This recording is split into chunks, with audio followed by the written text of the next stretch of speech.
Matthew 27 verses 59 to 60.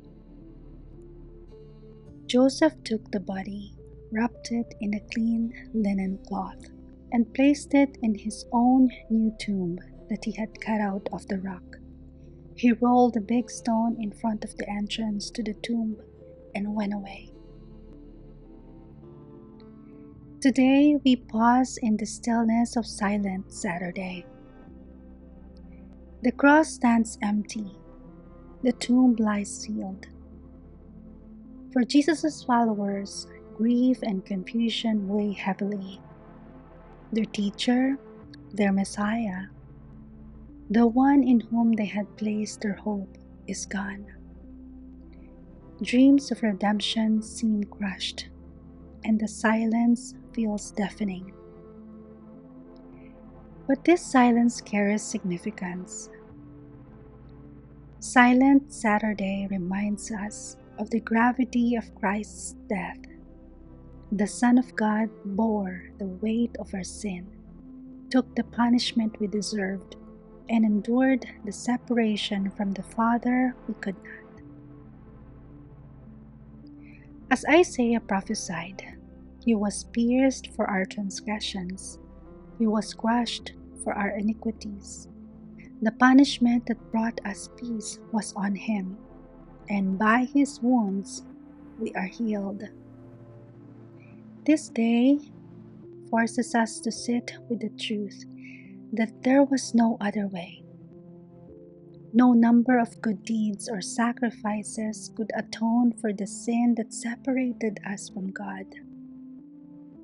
Only Jesus, the spotless Lamb, could bridge the gap. Silent Saturday reminds us that salvation came at a staggering cost. But while the disciples mourned in despair, unaware of what would come next, Jesus had already spoken of the coming victory. He declared, "The Son of Man must be delivered into the hands of sinners, be crucified, and on the third day be raised again." Prophets foretold this, and Jesus confirmed it. The silence of this day was not the end, but the prelude to resurrection. For us, Silent Saturday invites gratitude. It compels us to acknowledge the depth of our sin and the magnitude of His sacrifice. It calls us to remember that salvation is not something we could ever earn. It is the gift of grace poured out for us on the cross. The disciples didn't understand this yet. They couldn't see the victory that was coming. But we can. As we reflect on this day, we stand in the tension of mourning and anticipation. We recognize the weight of the cross, and we wait with hope for what tomorrow brings. Because Resurrection Sunday is coming. Take time today to sit in the quiet and reflect.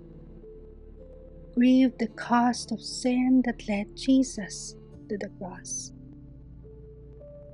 Thank Him for His obedience and His unfathomable love. Let the silence prepare your heart to celebrate the victory of the empty tomb tomorrow.